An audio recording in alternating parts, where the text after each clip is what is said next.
From the far end, somebody whose CV is very much still a work in progress.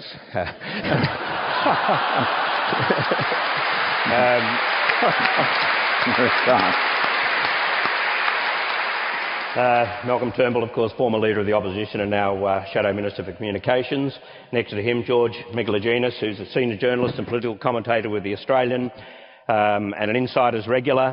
He's the author of Fault Lines, The Longest Decade, the quarterly essay Trivial Pursuit, and most recently The Australian Moment. Lachlan Harris, thank you. Lachlan Harris was Kevin Rudd's senior press secretary throughout his prime ministership. He's a commentator still in politics and the media, a columnist for the Sunday Telegraph, and among other things, he's still trying to keep the banks honest, which is very commendable. And Annabelle Crabb, well, where do you start? The ABC's chief online political writer. She's a columnist. She's a regular on all sorts of television programs, you name it, including Insiders.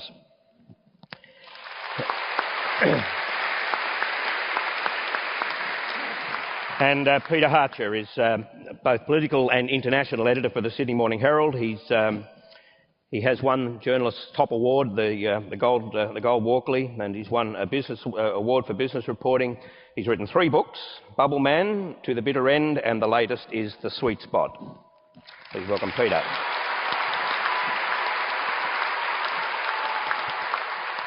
So what I thought I'd do is I'll invite each of the panellists to just give a couple of brief comments off the top about the topic, and then we'll get rolling on a whole bunch of issues that I think we ought to cover. So we'll start with you, Peter.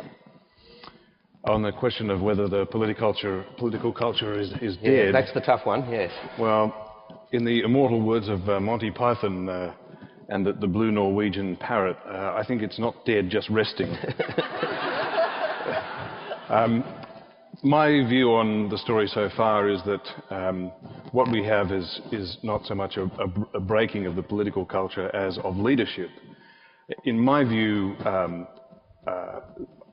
is that Australia's real luck isn't the mining boom, it's the fact that we had a couple of decades of really first-rate political leadership in this country. And like a lot of our national successes, it was a bipartisan success. We had and you know, we didn't appreciate every moment of this as we lived it on the way through, but Hawke Keating, followed by Howard Costello, were leaders who took on difficult and unpopular reform tasks, not because they had to, but because they thought it was important. And the 2010 election, to me, was a watershed because it was the first time that neither political party was proposing any ambitious reform. In fact, it was characterised by the speed with which the parties were jettisoning ambitious political reform. And I think the Australian public responded to that abrogation of leadership by voting, as many people have remarked, neither of the above at the 2010 election. So not a break of the political culture, but I think a culture of leadership and failure on the part of both parties. And are we responsible? Well, I don't want to go on at too much length, but I actually think that despite all our faults, and there are many, and there aren't many accusations you can make about the Australian media that I don't think are actually pretty well based, at the end of all that, I think the Australian public is smart enough to see through all of our nonsense, all of our tricks and faults and flaws.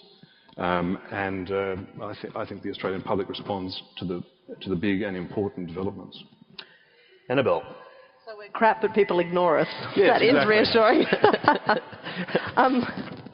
Look, politics is a really scrappy, hostile place at the moment, not just among practitioners and those who report on it, but people who kind of, unlike our usual story in Australia, where we elect governments and then we kind of set and forget for a few terms.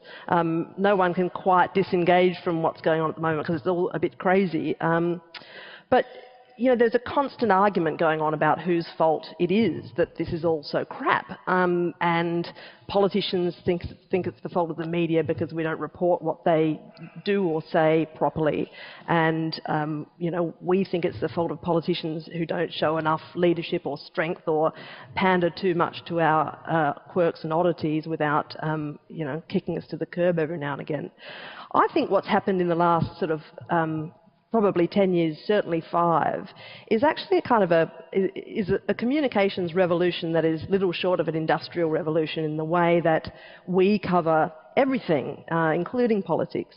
And it's had profound implications for the way everybody works together at all levels, you know. I mean, it used to be that the political media in Australia was a limited number of outlets publishing, you know, maybe once a day.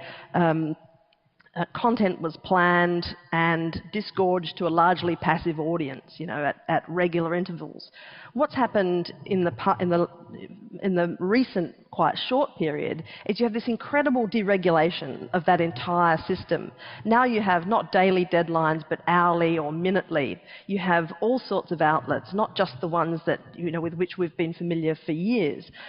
Journalists respond to that rather stupidly. We're so bad at, you know, planning, and, you know, you never see a big group of journalists on an away day or, you know, having a work retreat to strategize about, you know, it's just, you know, plow through every day. And we're kind of trying to keep doing that even though the entire world has changed around us, right? And what the new regime means is that you're madly producing content all the time, you know. I remember even when I got to Canberra, you could occasionally have lunch, you know, that never, ever happens, you know, except perhaps for you, Peter, I don't know. But, you know...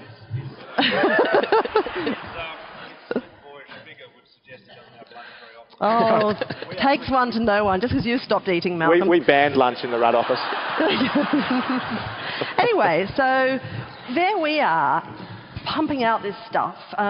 And when you change deadlines like that, it really does change the way news works, because a story that might have lasted all day in the old system now lasts 2 hours, and then everyone's looking around for something new. And politicians experience life differently as a result. You know, there's so many more outlets, there are so many more backbenchers on TV the whole time, you see a whole lot more of politicians, but you hear them saying less. Why? Because when they're called upon to provide content the whole time, the only way they can protect themselves from going mad is to just sort of talk pap. You know, it's that kind of, you know, when you watch a whole interview and at the end of it you think, did I just have a micro sleep, or was there just nothing going on there? And, you know, this is the great curse of the modern politician. We call upon them all the time to provide content, you know, for us, so that we can fill our news channels and our websites and all of that. And they have to come up with stuff, but stuff that doesn't really get them into trouble, or, you know, so they end up with this reconstituted language that's like luncheon meat. You know, they just squirt out 10 minutes of, you know, nothing, and then go on their merry way. I mean, and I can see why that's frustrating sometimes as a, you know, as a consumer of media. You watch and you think, well, what was the point of that? So I think we're all coming to terms with how to operate this new circumstance. And apportioning blame is kind of, you know, fun, but kind of in the end ridiculous, because it's not going to change. It's not going to go back to the way it was. You have to find a new way of dealing with it, or not allowing yourself to be done down by this system's extremes. I'm hoping that some of the other panellists will have some ideas about how to do that. And Lachlan. Well, I was I gather you obviously didn't stop for any meals. Yeah, in charge of creating the lunch meet down in Canberra for a couple of years, so thanks for that. No, look, the first thing I'd say is don't panic.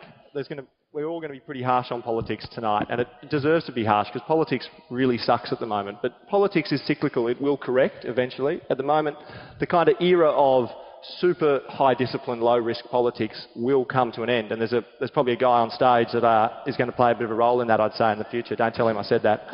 I'm not running. And so the next politics will Minister change in the Greece. future. I mean.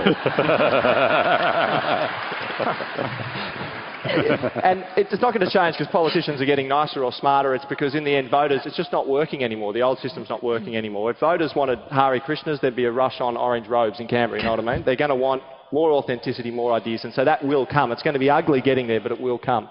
Second point is, I really agree with Annabelle that the whole idea of sort of apportioning blame between the two parties is a bit like a sort of a river and a cliff arguing over who caused a waterfall. You know what I mean? Like it's a ridiculous argument.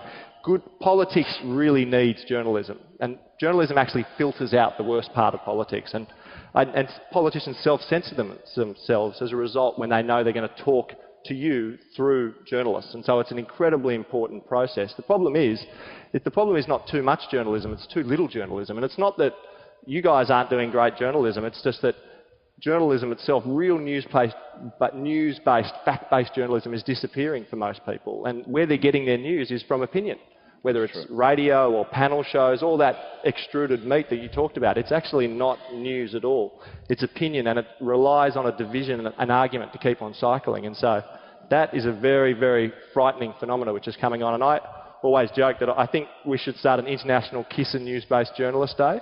If you meet someone who is genuinely a news-based journalist who is writing a story about, objectively, about what are the facts, where are my sources, what are the two sides of this argument, those people are so rare and they're so important. And if you meet one, just, you'll be able, you'll be able to spot them because they'll either be old or very poor, unfortunately, at the moment. And so I guess my final point would be, what's really being subversive these days is not signing a petition or sending an email to a politician. It's paying for fact-based news, actual news, not a column, not a panel, none of that stuff. Real news, basically. That's being subversive these days, paying for that, ingesting it, reading it, and then voting for politicians who actually believe in ideas. So if that happens, it'll improve. It's going to take a while, but we'll get there in the end. George. Very good. So we're talking about two businesses, the respective sides thought they understood politics. I'll put politics to one side. I'll talk about media for a moment. The last 10 years or so, we all agree there's been a disruptive technology that's hit us and it's taken our reader away. It's taken our revenue stream away and it's taken our reader away. So we've lost our base. And when media loses their base, they start to do strange things. We know in the 90s when talkback radio started to intrude into political debate, some of the journalists put the cap locks on and started to type as if they were shouting, to meet the challenge of Alan Jones and to meet the challenge of Ray Hadley. When the internet came, of course, not only was the cap locks on, but you were filing every hour, every half hour to try and just, throw as many lines out there as possible to see if one of them would resonate. Now, this is a structural issue in terms of technology, but it's also a challenge to media to reinvent itself. And we probably haven't done a good job up until this point. But it begins with a disruptive technology that takes away the guarantee of revenue for newspapers and for current affairs television and for the nightly news and for radio and for long-form journalism and for books. And it also takes away your audience because the two are related, or the advertising stream and the audience tend to do different things. And, so we've got a disruptive technology. Politics in this period, when they first confronted the technology, and Tony Blair said this a couple of times, he thought, the internet, fantastic, we don't need the media anymore, we could just go direct to the punter. And Barack Obama has demonstrated a facet of that. First decent internet-based election campaign in 2008 got the vote out on behalf of the Democrats for a whole lot of minority groupings in the American electorate that tend not to turn up, except he was able to make them turn up. So the thing does have a bit of power for politics. But what politics has found, now that the media learnt that this thing works to our advantage if we just yell back at them, we continue to carry on like shock jocks and they're terrorised. What has actually terrorised the politician after the introduction of this disruptive technology is the realisation that their base has also disappeared.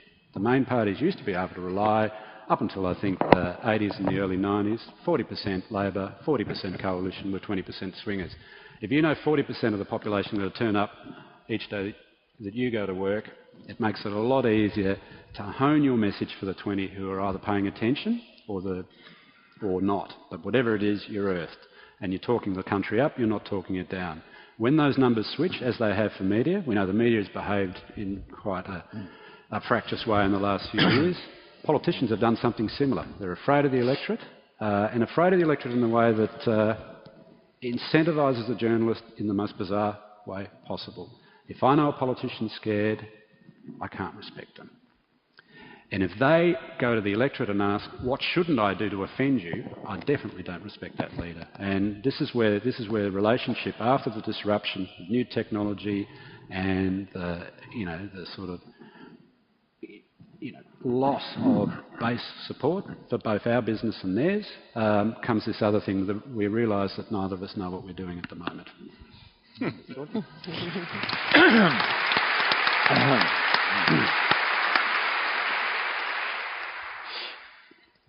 Welcome. Well, thank you. I think Peter and Annabelle have put together a joint defence of the media, and it goes like this. It says to the politicians, if you stop talking luncheon meat, we'll stop writing crap. And there's probably some merit in that. I think it's shared responsibility. I want to pick up on what George and Lachlan have said in particular.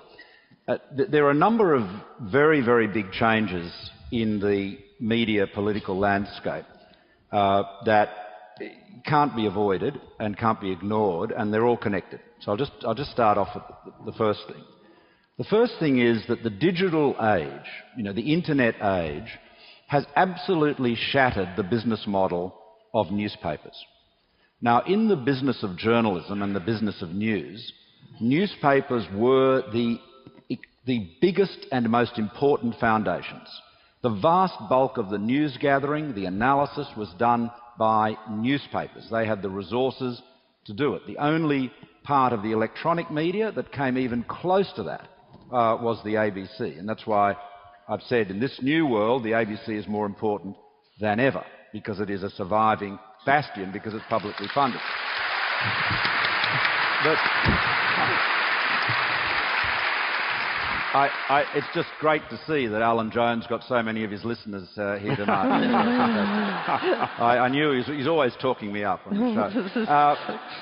So what's happened to the newspaper business is that they're actually not losing readers, George. I beg to differ with you there. The readers of the Sydney Morning Herald or the Age, or indeed the Telegraph or the Australian, are actually more than ever, but they're increasingly in the digital domain.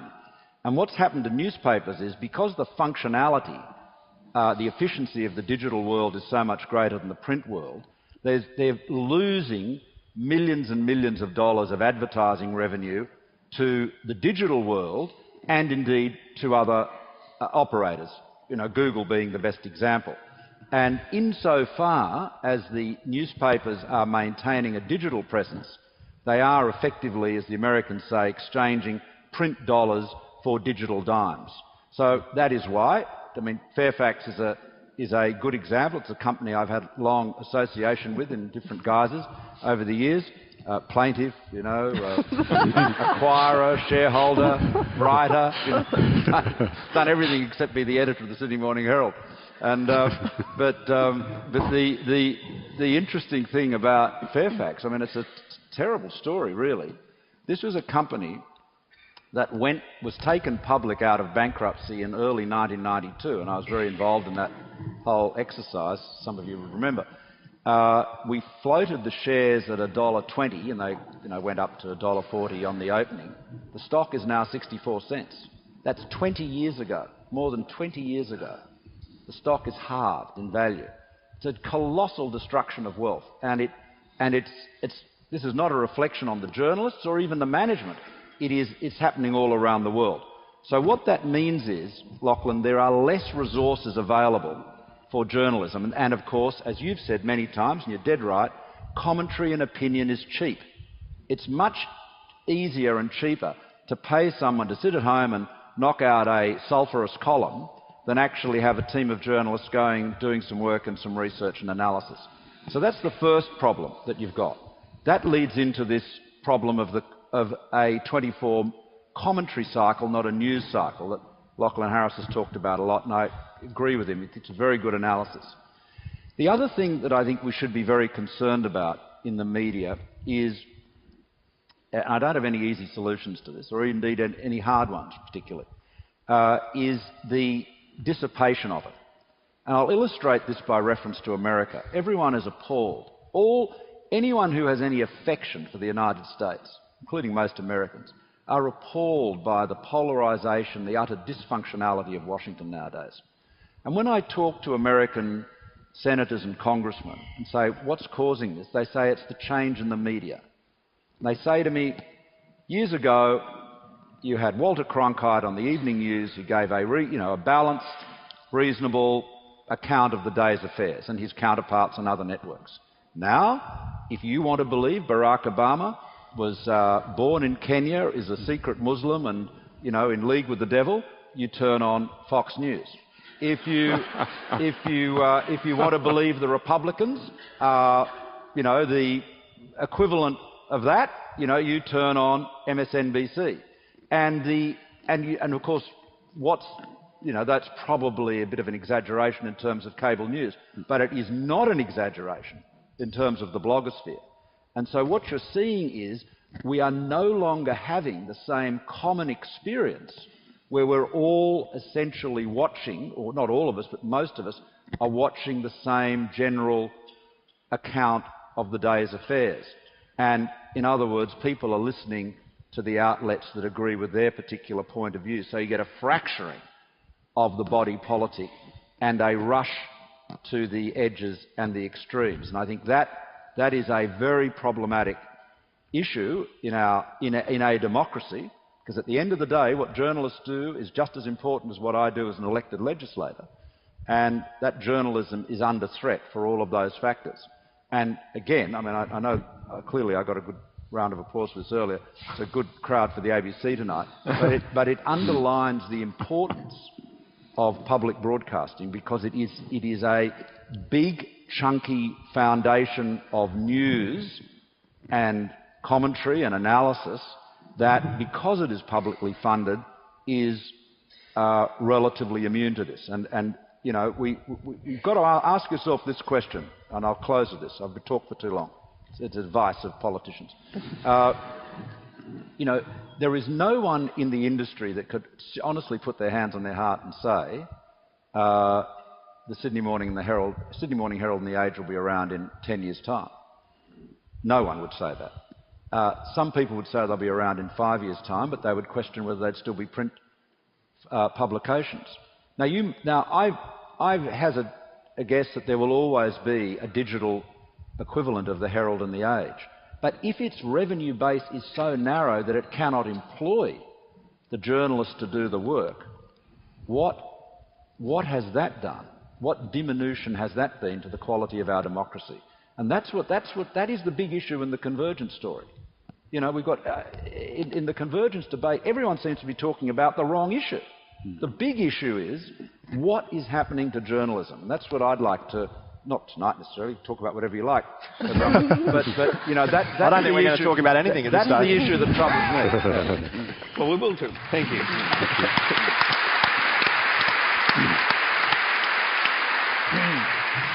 Interesting comment on Fox News in America. I'm just wondering where you go in Australia if you want to hear Julia Gillard described as the devil, but we won't put that on you at this stage. No, there've been suggestions about her engaging in sort of ocean racing without the benefit of a boat. Yeah.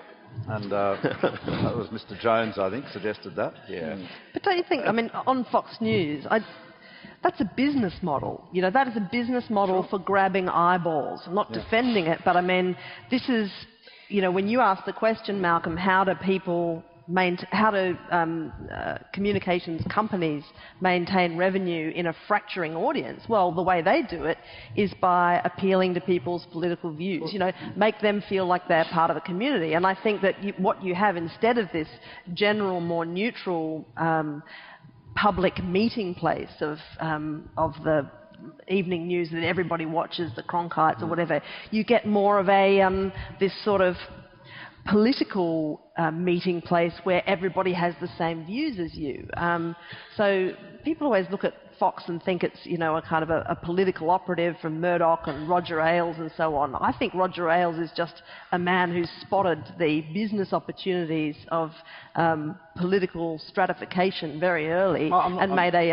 I'm not arguing with you either. Totally agree with you. Do we think the electorate's changed, by the way, apart from the base vote, which we might discuss later? This is a really interesting point.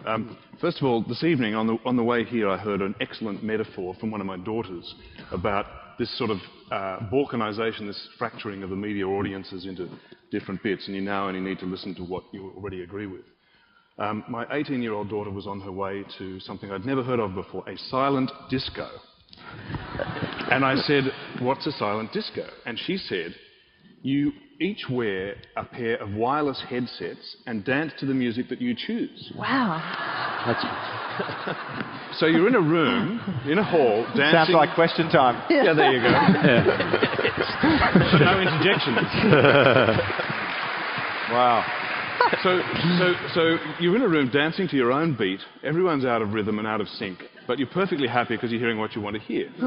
Now, the good news, though, I think, we spend a lot of time looking at the US and comparing ourselves to the US, and it's often a very instructive thing to do.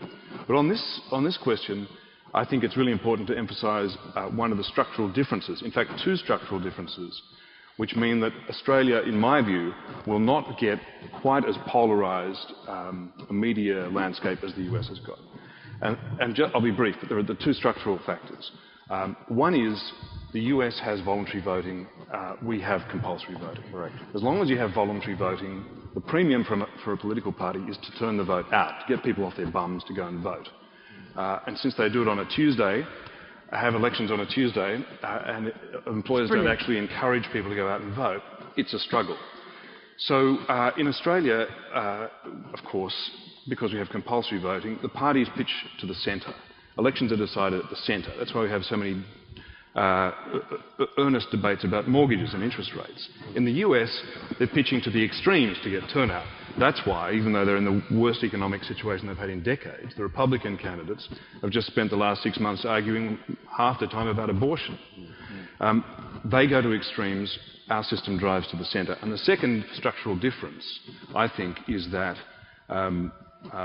in Australia, there's a lot more contestability of seats because electoral boundaries, seats are created by a panel of bureaucrats, an independent panel. In the US, seats boundaries are drawn up for the House of Representatives by the state legislatures. Now, if the state legislature is dominated by a Democratic government, then they will favour the Democrats in the way that they do the boundaries. The contest is an increasingly polarised. In the last House of Representatives election, there were only about 30 seats in the US that were genuinely contestable. So again, our system drives to the centre and the US to the periphery. Their media has followed those structural differences, and I think it's one of the reasons our media has not and will not go that far. Now, Lachlan, when Lindsay Tanner left politics, he wrote Sideshow, The Dumbing Down of Democracy. His argument essentially was that the media, political media, is now more about entertainment, and essentially the politicians signed up to that. What do you feel about that? Look, I think there's no doubt there's been a decline in the quality of news media, but that's just simply because the age of journos is going right down. The amount of time, the amount of resources they have. There's still really good journos doing really good journalism, but the vast majority of journos who you communicate to the media, to voters with, are very, very young and very inexperienced. So I think there's no doubt there's some structural things driving that, but I guess I would respond, you hear a lot of this thing that it's the internet that killed journalism. I don't accept that. I don't want to get all Charlton Heston on you, but I think it was what the internet told us about what readers want that killed journalism, unfortunately. Yeah. The reality is, when you go to the smh.com, news.com, any of those sites, they're not ideological. They are putting up what readers want to click on. You know what I mean? It's maths. It's not an art form. And so we've got to be really careful about assuming that this is kind of a conspiracy of misunderstanding rather than a deep understanding. And that's much more frightening when you think about it, is that we are actually, what's happening is readers are getting what they want, not what they don't want. And that's the same with voters in a little bit. So we've got to be really brutally honest about that. The second thing I'd say to Peter, I'm not so confident about your analysis that we won't go as hard in Australia to the kind of extremes. It has nothing to do with the reality of our political situation. It's a little bit towards Annabelle's point, is I think a business model which is evolving in the media is effectively create a sense of crisis and then make your watching of my television show or your purchase of my newspaper an act of defending yourself against that crisis. And so that's what I think, and you see that a lot, I think, it's evolving now in the media in Australia, is this kind of things are so bad, the boats are coming, everything's in crisis, the only thing you can do to save yourself is buy this newspaper, basically. And that has nothing to do with the kind of the structural element of the democracy. And that's why I think, unfortunately, until readers and viewers and listeners and all of us change what we pay for, then you are going to get a push right to the edge, and it could get very, very ugly here in Australia. Malcolm, do you think politicians have signed up to this dumbing down? You look at a lot of the panel programs now, and ex-politicians are a bit like ex-footballers now. They want to be part of it. They sign up to these panels. They queue up to be on them. So limelight deprivation disorder. Exactly, and that's a fairly new thing. Oh, I'm not so sure about that. I agree with Annabelle that there's more. This is panels 2. I'm going to violently disagree with Lachlan that next. But I'll agree with Annabelle that there are so many more outlets. You know, there are so many more shows and you know, because of pay television and the internet and all of the stuff, multi-channels, the digital multi-channels for the free-to-air. So I think there's just a lot more demand for people to be on air. But can I just profoundly disagree with you, Lachlan? You're right in the sense of saying that the newspapers are, delivering people what they want to read, and of course everyone tries to do that in the media business. But you cannot ignore the fact that their business model has collapsed. I mean, there used to be a time when people talked about the Sydney Morning Herald and the Age as classifieds as the rivers of gold. Rupert Murdoch used to describe them as the rivers of gold. Those rivers have stopped flowing. They've all gone to the online world. I mean, who now would look for a car or a house or a budgerigar ploughing through pages of classifieds on a Saturday morning? Inconceivable. Nobody does that anymore. And so what's happened is... Doesn't that just tell you that no one ever really wanted to read the news? They were really buying it to buy the car or the budgerigar? No, people were prepared to book the ad. But Lachlan, look, we can be as flip as we like. This is a really profound problem. The business that has paid for most of the business model that has paid for most of the journalism, for not just the great commentators like Peter Harcher and George Megalogenis and Annabelle and Barry, but about all of the thousands of journalists that have been out there standing in the back of town halls, listening to speeches, digging around and finding out, which local council has been doing the wrong thing with DAs. All of that has to be paid for. And the business model that paid for it is evaporating. And I'm telling you, you cannot replace that with tweets and Facebooks and blogs. That's the problem. This is a profound threat to our democracy. Sorry to be serious, but it is. Can I? You're completely right about the business model, but the business model that we're talking about is effectively a bundling one. That's what it used to be, right? In the Sydney Morning Herald, you'd have bundled information. You'd have the classifieds, and if people were looking for the classifieds, they'd buy the whole paper, right? People who were chess freaks buy it for the chess column or the, crosswords, or people who were interested in economic news, or people who were interested in sporting news. And because we had very little feedback, really, we all just assumed that they were buying it to read our bits and pieces. I'm sure they're buying the paper to read my column about But X, Annabelle, Y, Z. can I say... I've got to finish. Okay, all right. So, then what's happened in the interim is a massive unbundling. You can pick and choose now online, and we find out all of a sudden what people were actually reading all along, because you can track now on any story who's reading it, who isn't, sure, where the traffic is. And to our utter horror, we find that, it's, Britney Kim Spears Kardashian shaving her head or whatever, and maybe not so much the budget thing that we were so, Although the budget, interested by the in. way, Sorry, George. The budget is still the #1 circulating edition of most people's papers, apart from grand finals. Yeah. Now, Barry, just quickly. So I assume that the electorate was ever thus, but this disruptive technology has shown us what it really is like.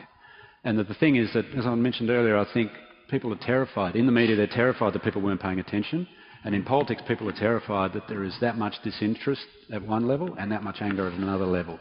So we had a sense of stability which reinforced itself in old media, and it allowed politicians to be a little braver, and it allowed journalists to be a little more earnest. Now, of course, if you went into any pub, or if you sat at a dinner party or a Christmas or a Christmas lunch, the place was going nuts. But you didn't know that. And in fact, it was okay that you didn't know that because there was nothing to tell you. Now, we've found out what the place is really like, what the country is really like, and it is terrifying people. Now, at some point, of course, this thing will reset because we'll learn to put the filter back up and ignore every conversation that's going on in Australia at the same time and start to focus on the stuff that might matter. The business of government, the business of journalism are different things to the business of everyday argument in a pub or at a Christmas lunch. Now, I mentioned earlier about what had happened to the base votes. And I'll give you a number out of Greece, which is very interesting. Now, the Greeks do have a compulsory voting system, except they don't fine you if you don't bother to vote. Like they won't tax you. They don't fine you if you don't bother to pay tax. Yeah, so there's a bit of that there. But so everyone roughly saw this thing called the GFC in the last quarter of 2008. Lehman Brothers goes under. Finance basically stops for 3 months, or manufacturing stops for 3 months. The world is about to go off a cliff. That's the end of 2008. The Greeks had an election in the second half of 2009, and we had one in August of 2010. Now, it turned out that there are two main parties that have been sharing government since this phase of democracy, which started for them only in 1974. The centre-right and the centre-left party, between them, had just under 80% of the primary vote in 2009, just after the GFC. In Australia, it was a bit over 80%, it was 81.5%. These are the two main parties, so this is the stability model, this is the old status quo. The election the other week, the reason why the Greeks are about to bring down Europe is that the two main parties' combined primary vote is, remember, 32% between the two of them. Yeah. The governing party finished third. Yeah. 68% voted none of the above. Now, in Australia, we saw that. We saw that in a way when we hung the parliament. Yeah, but George, isn't that why politicians now feel... They're terrified. Yeah, terrified. Yeah. Put it that way. They're more vulnerable because it was only 3 years ago or so that Kevin Rudd was 60-40. Yep. Now it's 60-40 the other way around, which tells you that the 40% of the electorate is unaligned. Unaligned, right? So John Howard had been saying, and he sort of picked this thing just at the end of that sort of big restructure in the 80s, going into the early 90s, recession, end of the Cold War, a few things starting to line up at once, and that 40-40-20 became 30-30-40. Now, what happens with 30-30-40? We've seen it once in New South Wales when the coalition reduced her primary vote about 33% in 2003. We saw it in Queensland in 2001 when the Liberal and National Party vote was below 30%. It was about 26-27. So everybody's sweating what happened to Labor here. And in Queensland, I think this is historic, this is unprecedented. No, this is the wrecking ball of the pendulum getting Labor this time, but it did get the Conservatives 10 years ago. And Kevin Rudd was in a position just 2 years ago, when we were still sweating the polls. Annabelle and I don't talk polls anymore, but we do remember in the dim dark past he was at 60-40. But fundamentally it's a cop-out, blaming journos. Politicians blaming journos for their bad behaviour is a cop-out, but I think journos used to make politicians behave better, and then you've kind of stopped doing that quite as well as you used to, basically, because there's just not as many of you. And so it's like my mum makes me a better person, but when I act badly, I'm not allowed to blame my mum. And that's kind of the relationship between journos and politicians. I know your mum. That's very well. Peter, how in those circumstances, talk about reform. I mean, how can a political party pursue difficult reform when they are so vulnerable now to an electorate? Well, after Kevin Rudd deferred Labor's emissions trading scheme, his support took a very severe beating. He was vulnerable, was toppled, and the conclusion that was widely reached in Labor was, you shouldn't attempt an ambitious reform like that because it's too difficult, you'll get hammered, and logic would suggest to you that in a hung parliament it's got even harder and even worse. Two thoughts. One is, after Rudd was brought down, I thought, well, is that the end of the reform era in Australia? Does this mean that following Howard's failure to bring off work choices, Rudd's failure to bring off the ETS, the collapse of both of their governments, that no one else will attempt ambitious reform? So I rang up your former employer, Bob Hawke, and I rang up John Howard, and I said, what do you fellas think? And they both had essentially the same answer, which I thought was very interesting. Different words, exactly the same sentiment. Both of them said, of course not. What we did in our own time was extremely controversial. Reform is possible, but you have to take the public with you. The second thought I'd offer is that, in terms of, specifically on this hung parliament, I think it is inherently more difficult when you don't command a majority, absolutely, to get reform through. However, I would point out that after stopping and starting again, Labor under Gillard is actually implementing, we're just a few weeks away from the beginning of a carbon tax, which majority governments were not able or willing to implement. So the answer is more complex than I think the superficiality suggests. Barry, can I pitch your job for a split second and ask Malcolm Turnbull here, who was at the other end of those conversations in 2009, when you almost landed the bipartisan deal for a emissions trading scheme. That's a bit of a sliding door moment in Australian politics. Can I get you to imagine what would have happened if that thing got up at the end of 2009? Would we be having this debate at all about the end of the reform era? Well, no, I think what would have happened was if it had been passed, you obviously wouldn't have had a carbon tax, so you would have had an emissions trading scheme, so the carbon price would not be $23, it would be, you know, less than half of that probably. So now. So you know, I mean, obviously I'm a notorious supporter of market-based mechanisms for cutting emissions, but as indeed many people in the Liberal Party have been over the years, but I've never supported a fixed price. I've never supported a carbon tax for precisely this reason, because you set the price and then the economic circumstances change and you suddenly discover the price that in very good conscience and well-informedly you set there really is too high, or it might be too low, of course, more likely to be too high. So you wouldn't have that problem. And what, you know, my view was at the time, obviously my colleagues or just over half of them didn't agree with me, but at the time I thought we should get that issue done and settled, and then focus on the fundamental issues of economic management. I had a very strong view then. I think many people's eyes have proved me right in this respect. I think that Labor overspent in the GFC. I think they panicked and spent way too much, and I think that caused a host of problems subsequently. So my view was that get the ETS out of the way and fight the election on economic management. Now, you know, you've only got to look at, to be fair to Tony Abbott, you've only got to look at his polls to see that the approach that he took has proved to be very successful. So, you know, you can't, as John Howard always says, politics is governed by the iron rules of arithmetic, although if that was the case, Kevin Rudd would be leader of the Labor Party now. So there's a proviso, unless all of your colleagues hate you so much they're prepared to commit mass suicide rather than have you back. Although, it reminds me of another party. He was planning to execute every one of them. That's right. When you asked about the capacity of the system to generate reform, you know, I always think about, you know, what the most important skill that a political leader has, right? And that is the skill. And it's kind of got a bit denatured in the last, I think, in the years of the terms of trade boom, when it's become easier for politicians to actually buy their way out of trouble rather than employ the traditional skills of leadership, which boil down to your ability as a leader to convince a majority of people to accept hardship now in order to produce a future good or future well-being for yourself or your children or whatever. You know, that is the core of politics and political leadership, I think.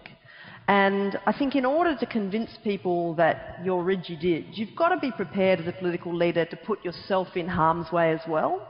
And I think that when you have political leaders that, you know, want people to submit to a hardship in the short term for a future interest, but then freeze at the thought of electoral peril themselves, then it's not a very convincing equation. And I think there's only a few politicians in Australia that are currently identified as kind of making that sacrifice. I think this chap's one of them, incidentally, which probably explains his continued, although we shan't mention it because we don't want to embarrass you, Malcolm, popularity in polls. Not that I, of course, read them. And in a funny way, you know, even though Julia Gillard, I think, continues to be tarred with the brush of being, you know, poll reactive and poll obsessed. I mean, she, having got off to a rather cluttered and unusual start, is introducing a reform that is probably going to kill it politically. So, that is something that a leader needs to do, I think. Before we get to questions and we run out of time, I do want to raise an issue which I think is fundamental to the way that we operate, journalists and politicians, and that's the rules of engagement. The rules of engagement that exist according to background briefings and the use of sources. Now, Michael Gowenda, who's a former editor at The Age, said that the way it operates at the moment, he says, encourages dishonesty from politicians and timidity from journalists. And that's because, basically, the sources are protected. They can lie to you, they can say something, they can contradict what they tell you in public, but still they're protected. Their sources are protected. George, are you happy, satisfied with the way that the system works in terms of the use of sources? Well, I know how I work it, which is if somebody does lie to me or mislead me or is pretending that they know more than they actually do, I don't use them again. But that's just personal taste, and that's experience over a number of years. And I do have the excuse of being a policy-focused journalist, so I don't have to worry about a bit of the day-to-day politics. But if you're in the day-to-day political reporting role, the big political correspondence role in Canberra, and you're on the phone every day to both sides of politics and people are lying to you 90% of the time, at some point someone in our business is going to have a brain snap and just say, and line them all up. But I don't think it's going to happen anytime soon. But there are some very interesting issues, and the Kevin Rudd matter is an interesting issue because Julia Gillard did try to bait the gallery to free them of any obligation they may have felt to her to protect her. Remember that point at the press conference? What she said is that if anybody here can say that I've ever criticised Kevin Rudd, then I free you of the obligation. Yeah. Speak up. So no one spoke up, but the point of that is, and if any of you have heard anything that Kevin said about me, you're obliged to tell me now. That's essentially what she was doing, because I'm looking for some sort of basis and fact to sack him. Wasn't that the point? I think it was after it. After he resigned. But a lot of the sources that were quoted in the lead up to the last challenge that flushed Kevin Rudd out prematurely, of course, with sources telling people that the numbers were better than they were, and the sources must have known this, but they played along with this because they knew it would have its own momentum. They were a party to the game, were they not, Malcolm? Oh, absolutely. I think there's far too much uncritical reporting of anonymous sources, and I've experienced the consequences of that, as we all do. And it is, journalists really should be much more discriminating. And some of the most, frustrated conversations I've had with journalists has been when they've written stuff saying, a prominent backbencher says, a leading frontbencher says, a person close to a leading frontbencher's barista, girlfriend, taxi driver, hairdresser says. And I once got junior sources last night told the age. Best moment of my life. It really is. It is shadow sources. And part of the problem is it's everybody wants to be Laurie Oakes syndrome. Because you see, with someone like Laurie, who is seen as being very, very experienced, very responsible, very worldly, huge reputation to protect. When Laurie Oakes says a government minister said da-da-da-da, people say, yeah, that government minister probably did say that and was probably a serious person, but then everybody wants to do the same thing. And half the time, I'm not suggesting that journalists make it up, but I think sometimes they do gild the lily a bit. And I think but you see, it's lazy. It's the easiest thing in the world, Barry. It is so much easier to write that sort of drivel than it is to actually do some work. And I think part of the problem is, getting back to the point I made earlier, I used to say of Australia, too many journalists, not enough news. I think now, in some respects, we don't have enough journalists, and as a consequence, they don't have the time to write any news. I would agree. It's definitely abused. I mean, I've done it myself. I'm sure Malcolm has as well. That's the reality. It's an abused form because we are pursuing internal political debates. You're free to confess for yourself. Everyone does it. Every single person in Canberra does it. Dom from Aussies probably does it, for all I know, Like, everyone does it. But I guess Keating has this line about big ideas turning down the noise on the static, and so I don't think it's legitimate for us as politicians or their kind of operatives to whinge about it, because what happens is, when all the big ideas disappear, this little stuff starts to become stories, and journos get desperate, and suddenly what the junior baristas, hairdressers, mechanics said 3 weeks ago matters, in a leadership debate. So in many ways, we've kind of created this beast by starving journos of real stories and real ideas and real policies. And I've abused it. They should be better, they should be smarter, they should be more discriminating. But in the end, we've created a vacuum, and now they're filling it with what effectively is non-news. Yeah, by the way, Barry, there was a time when somebody in a minister's office or a prime minister's office or an opposition leader's office would background you, and the conversation would be along the lines of, here's where we're taking this issue, 6 months, 12 months, 18 months, and then you had your private meeting with the prime minister or the opposition leader, this is what I want to do with the country. I haven't had a conversation like that on either side of politics for a number of years. That's because all that they're talking about is who's going to be next in the leadership. This goes back to part of the sourcing is now so banal because they're not telling you anything. Well, there's nothing to brief on in 18 months. Who the hell knows what anyone's doing in 18 months these days? Just people used to govern that way. Just before we go to questions too, we've had to go at the politicians and the journalists, I guess, one way or another. What about the public? And the way they think. Just before we throw it over to the public. Peter, and this is for you, because this is a strong theme that you've written about in the sweet spot. But extraordinary figures in the Sydney Morning Herald on Wednesday in the business section, which showed the survey on financial security. The Spanish are more financially secure than Australians, and they've got 24% unemployment. They feel more secure. What is going on in this country? Something pretty odd. There was a story in the Wall Street Journal a couple of days ago about Americans and their therapists. And this is a big subject, but I'll give you the short version. The headline on the story was something like how to stop a nation of whiners. Stop listening. And the story kicked off with an anecdote about a young woman who was in therapy and talking to her therapist about all her problems of dating men. The young lady in question, I noted, was all of 23 years old. Nonetheless, after a couple of minutes of this, the therapist interrupted her and said, "Haven't we heard this before?" And this was a demonstration of a new style of confrontational therapy. Now, rather than just sitting back and agreeing and nodding sympathetically and taking notes and letting you run up the clock, the hour's done, and come back and let's do it all again next week. These are therapists who refuse to listen to your whining and say, "Listen, just toughen up, princess." And now. I just can't hear the politicians saying that. I think you've worked out exactly where I'm trying to take this. We should, of course, have political leaders who are capable of telling it like it is, describing our national situation as it is, and telling us how they're going to make a better country.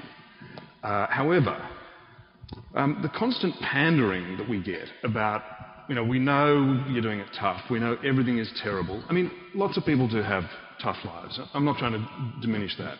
There are all sorts of problems, and Australia's got no shortage of problems. But some perspective is what's needed, and perspective is what's missing. And perspective is what you should go and see a therapist for, I guess. Because we get caught up in we fall in love with our own gripes.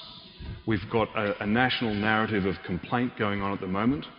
Where we tell ourselves everything is terrible and getting worse.